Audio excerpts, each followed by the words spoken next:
I'm just filming a little update section to go with the repost of a previous video I did concerning this T-piece and how it can save you time, energy and probably money when it comes to fitting a diesel heater to a Vivaro, a Renault Trafic or a Nissan Primastar.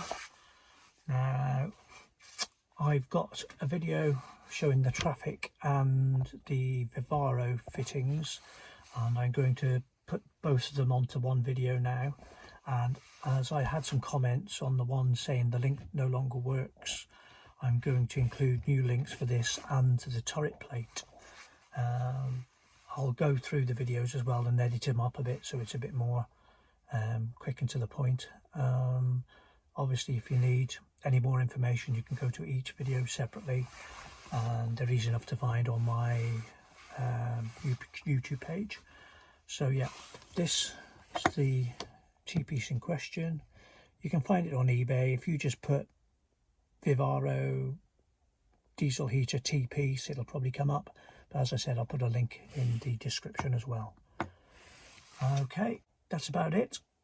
Please enjoy the videos and give us a thumbs up, and if possible, if you're not subscribed already, subscribe as well. It will help me greatly. This is the 2 kilowatt diesel heater from Max Speed and Rods, and I just started preparing to fit it. I've decided that's where I'm going to go. I've done some little pilot holes, check where they are, and there's room around them. Now I'm just going to offer this up, check it all fits nicely before I drill the big hole. I was hoping to fit that straight, but it's where I wanted the hole to go. There is a power cable underneath, so to avoid that I'm going to fit it diagonally instead. And because the part of the floor I'm fitting it to isn't flat, I bought one of these because that will make up for the ridges, and I'll be able to seal it up and make sure none of that horrible CO comes in. To make my hole, I'm going to be using one of these. That's a Bosch hole saw, and it comes with one of these, or you buy this separately rather, Power Change Plus. So there are the holes that and that's my pilot hole for the centre. This is where we are underneath, well away from the fuel tank. This is the cable I mentioned, and I wanted to move it further that way, and why I've had to fit it diagonally. That's my pilot hole. That's my hole done. I'm just going to file off the jagged edges and spray some underseal around it, and then I'll offer up my plate. So that shows it's a nice tight fit, and you've just got, where you can see the light, that's where the ridges are, which we're going to be filling with sealant. That's the studs all fitted and the base plate added and screwed down tight with the nuts. Now I'm going to attach the air pipe and the exhaust pipe. I bought some new stainless steel Jubilee clips to do that, rather than the cheap ones that come with the set. The size I've used are the 18 to 25mm ones. If you slacken them off carefully, almost to the end of, you can just about get them on, so it's a nice tighter fit than using the bigger ones. If you're not sure which one to attach the exhaust to, it's the one that isn't by the fuel inlet. The exhaust is well away from it. That's all untightened up. So the green hose goes on nice and snug. Interestingly, these are not exactly a tight fit to hold it in place, so I'm going to have to rest it on the edge there. It's not great, but we'll try it. That's my exhaust strap on, pipe and the air intake. So that's ready now. I'm going to pop some sealant on this side as well as underneath, but I'll do this side. Pop that in place and screw it down. This is the connector I'm going to be using to join into the fuel line rather than tap it into the tank. Squeeze the bit inside and the long clip, exactly the same as this one here. This is the one you unclip from there, and that is one that I have just fitted, like I've just shown you. Hopefully that works, and it will save me trying to tap it into the tank or having a separate fuel tank. On the Trafic, which I presume will be the same as the Vivaro, I've got a little grommet here. I'm going to pop that out, make a hole, and through that I'm going to put the power cable to the fuel pump. Then I won't have to drill any extra holes. This is the new upgraded fuel filter that you get, with a nice handy arrow on it. This is the area I've drilled 2 pilot holes to mount the fuel filter. Just for reference, it's just above the exhaust here, and it's quite near to where I'm having my heater, so it's all in a nice compact space. That's the self-drilling screws in position. I just unscrew them and screw in the fuel filter pump. I've used a little washer on the back of those screws because they weren't that long. I want to make sure it didn't go inside the rubber. I've got the filter, pump. I'm just going to connect up the fuel pipe and plug in the electric connection. That's my fuel pipe connected up. I'm just going to run it through. It's under the engine, in the engine bay now. I had to heat up the pipe to get it onto there, and I'm just heating it up at the other end to get it to join the pipe from the heater. So I'm going to leave that in there for a couple of minutes to loosen it off. And I've also had to find a little Jubilee clip to go over the top part, as I didn't have a clip suitable because that's expanded quite a lot over there, and none of the clips in the heater kit would fit. So that's the diesel pipe into the rubber hose. I am going to fit it. That one comes off, clips into the one that I've got in my hand, and then you push it all back in, and that should supply the diesel. To get that clip off, same as this, you press the 2 on that, it's red, the 2 red bits, press them in and it should come undone. Then you push it into that one, and then this one goes into where that one's come from, so it's all together. That's it all connected up now. You can turn that to the best place to run the pipe. I'm going to be cable tying it to the fuel pipe that's already existing, and run it down there, and then this, hopefully, if you pump that, it primes the existing fuel pipe. Pump it till it gets hard. I don't think it'll prime the heater, but it ain't gonna hurt.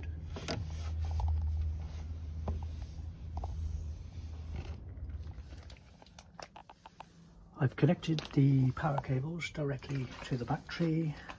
It has an inline fuse, so you don't go through the fuse box. The terminals that came with it weren't big enough, so I've used some new terminals, 8.4mm for the 8mm bolt, and I extended the earth cable so I could have them both fitted directly there rather than to an earth or even the main battery earth. I'd rather they be connected in the same place. I've just got to connect the controller, and I think I'm ready to test it. The controller's plugged in, and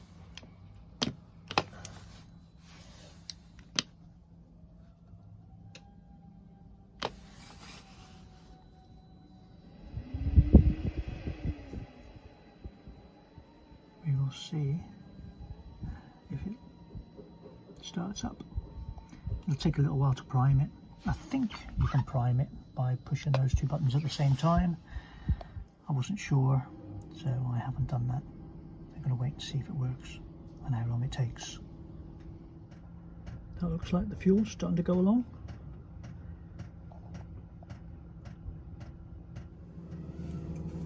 That's my exhaust mounted. I'm not over impressed with the exhaust strap. Make sure you use gloves because it itches like hell after. Cable tied, fuel out the way.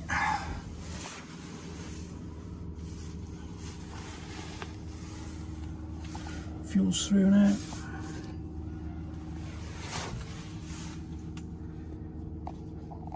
And that's going into the front.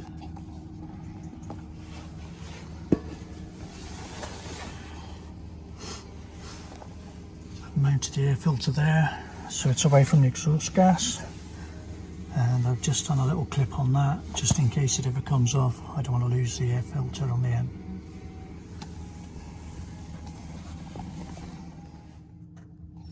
That's when the fuel line comes up. Nice and tidy and attached.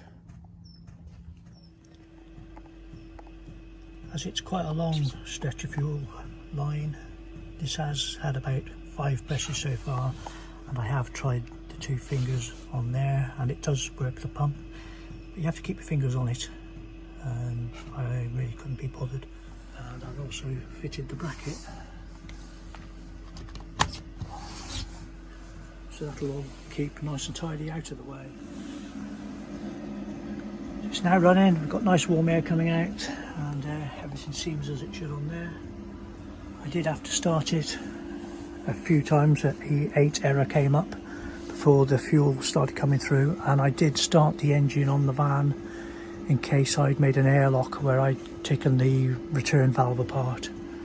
So I'm going to let this run for 5 minutes. I'm going to turn it off, and then tomorrow I'll see if it'll start without the engine running. That's the only concern I have, in case it won't run unless there's pressure in the pipe. I've started it this morning, and first time it's running nice and warm. All I've got to do now is tidy up, put the battery cover on, and I'm going to cut a section out and protect it against hurting the cables, and put the seat back in and decide where to run the hose. I think that's about it done now. And I've made a little cover for the back with the vent coming out.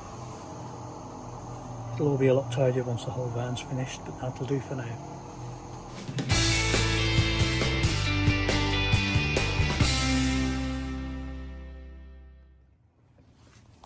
This is just a little video to update the information. It's a Vivaro 11 plate. It's got the 2 single seats, so I've made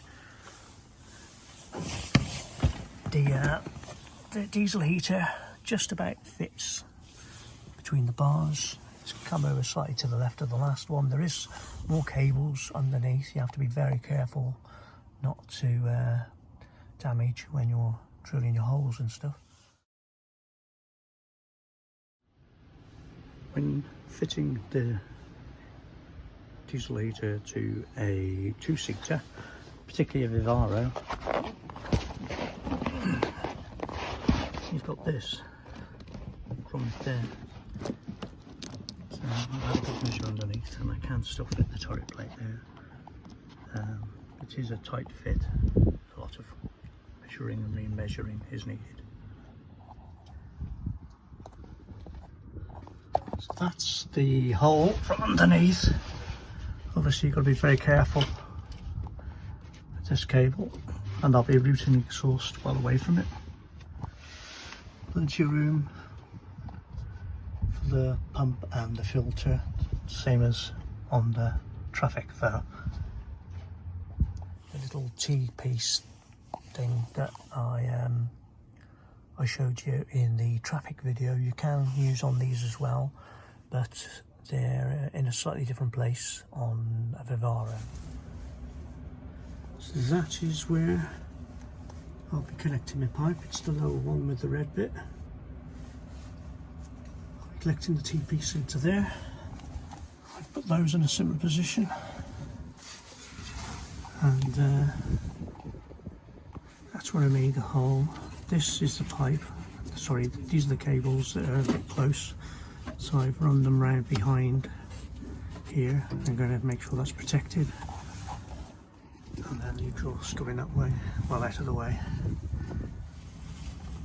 That's the T-piece fitted into the return pipe. It's one of the lower parts of the chassis, just behind the engine. Run the pipe. Fuel filter. I've used a bit of the flexi hose to connect that up. We'll see if there's any problems with that once we're running. Same again there.